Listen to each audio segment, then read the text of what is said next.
এটা বানাতে আজকে আমার সময় লেগে গেছে 4 থেকে 4.5 ঘন্টা।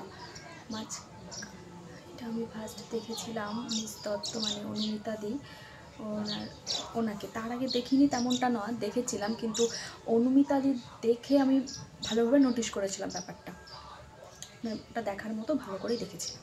অনেকেই হয়তো বুঝতে পারছো না আমি কিসের কথা বলছি, পুরোটা দেখতে থাকো তাহলে বুঝতে পারবে এটা কি। আর যারা বুঝতে পারছো তারা তো বুঝতে পারছোই, তবে ডিজাইনটা একটু অন্যরকম করে করেছি, একটু না আমি সম্পূর্ণ অন্যরকম করেই করেছি। আমার যেহেতু ক্লের কাজ করতে ভালো লাগে তাই আমি সবসময় চেষ্টা করি আমার সব কাজের মধ্যে একটু ক্লের ছোঁয়া থাকুক, তো সেই ভাবনা থেকেই আজকে আমি এই টাইপ জুয়েলারি ক্লে দিয়ে বানিয়েছি। আমি মিস দত্তর যে পোস্ট দেখেছিলাম সেখানে যে ডিজাইনটা মিস দত্ত মানে অনুমিতা দি পড়েছিল সেটা দেখতে অনেকটা এরকম ছিল, যেহেতু অনেকদিন আগে দেখেছি এখন আর ঠিক করে মনে পড়ছে না, তবে যতটুকু মনে পড়ছে এই টাইপে হয়তো ছিল। এবার আশা করি সকলে বুঝতে পেরেছো আমি কিসের কথা বলছি। হ্যাঁ, ঠিকই বুঝেছো, আমকাপ জুয়েলারির কথাই বলছি। এই টাইপ জুয়েলারি যেহেতু ক্লের সঙ্গে ভাবাই যায় না তাই হয়তো অনেকে দেখে বুঝতে পারোনি এটা কি। আর যদি কেউ দেখে থাকো তাহলে আমাকে একটা কমেন্টে ছবি দিয়ে যে এই জুয়েলারিগুলো আমি অনেককেই পড়তে দেখেছি কিন্তু এর নাম আমি জানতাম না।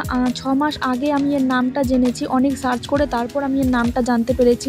যেহেতু এই টাইপ জুয়েলারি আমি কখনো পরিনি, পরবও ভাবিনি, তাই এটা নিয়ে আমার সেরকম মাথা ব্যথা ছিল না বলে নাম জানারও ইচ্ছে আমার করেনি। এটা দেখে অনেকের মনে হবে এটা বানাতে এতটা সময় কি করে লাগতে পারে। আমি যখন ভেবেছিলাম এরকম করেই জুয়েলারিটা বানাবো সেম আমিও ভেবেছিলাম যে এটা তো ভীষণই সোজা, খুব অল্প সময় হয়ে যাবে।